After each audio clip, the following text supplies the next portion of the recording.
Years of drought and rainfall variation in Samburu County continue to hugely affect food security in the area. This has been caused by climate change and an increase in harmful human activities such as deforestation.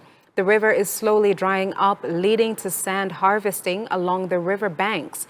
Joy Gatwiri has visited the area and shares more on the impact of sand harvesting in River Ewaso Nyiro.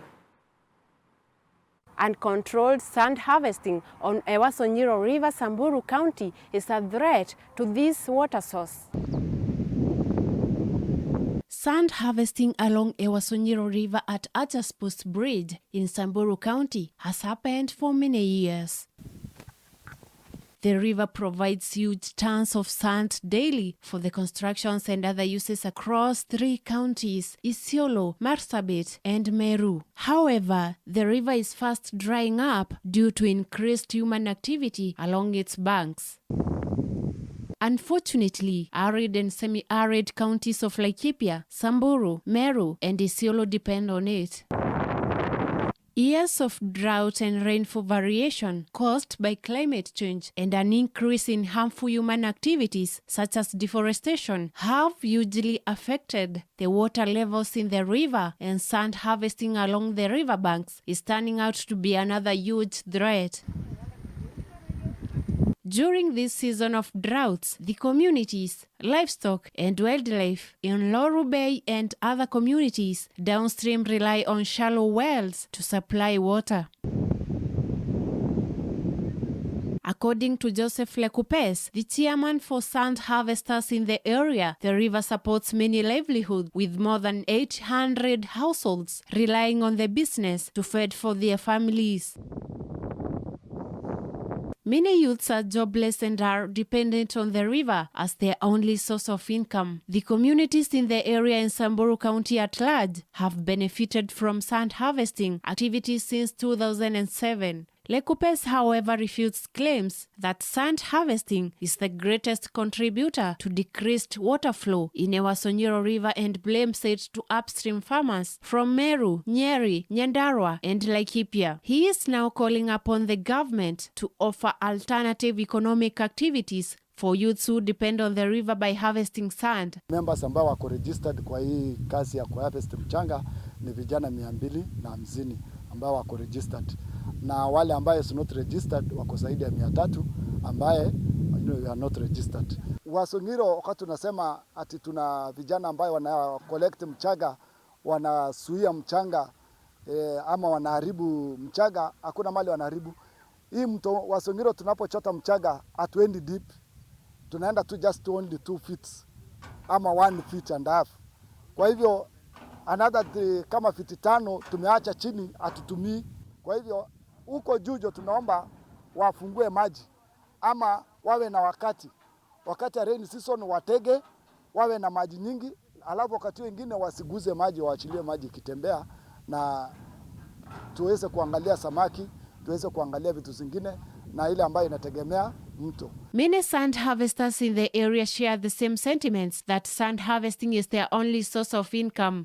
They have now formed sand harvesting groups which have helped them secure loans to empower themselves. Hii mchanga imesaidia watu, hata sio watu hata ya hapa tu, hata watu ya mbalimbali, hata watu ya Baringo bado iko hapa, hata watu ya Baragoi, Marsabit, mpaka hata Wakambani. Kulingana na hali ya uchumi vile iko, naona hii kazi inaajiri vijana wengi, maana hapa hivi acha si ngumu sana usikie wizi ile ya roporoko ile ya kawaida. Kuna group tunachukua loan.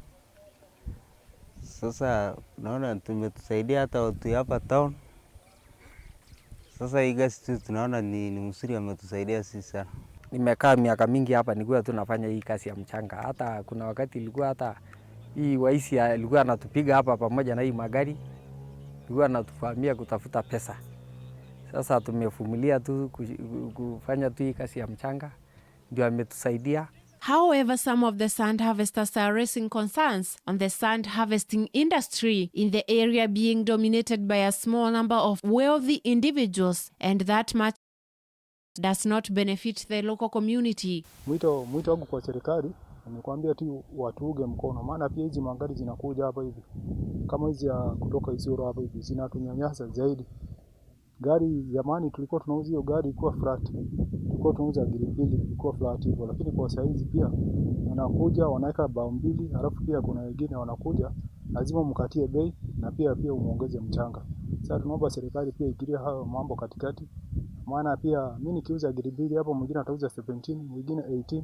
Henry Lenayasa, an area chief at Ewaso East location, blames the obstruction of water upstream on the decrease of water in the river. According to him, over 1,000 households are beneficiaries of sand harvesting along Ewaso Nyiro River, but there is need for bylaws to be put in to regulate human activities along Ewaso Nyiro river banks. I know there's some laws where the riparians, people should not build along the riparians. But nowadays you find people even farming all along the river. And also pollution, sewerage pollutions heading towards the river, which is now not good. If you come to downstream where there is a lot of conflicts, where people scrabble for these resources like water, you find people are killing, people are fighting over these scarcity resources like water. We have the Boran on the other side, we have the Samburu on this side, we have the Rendile on the other side.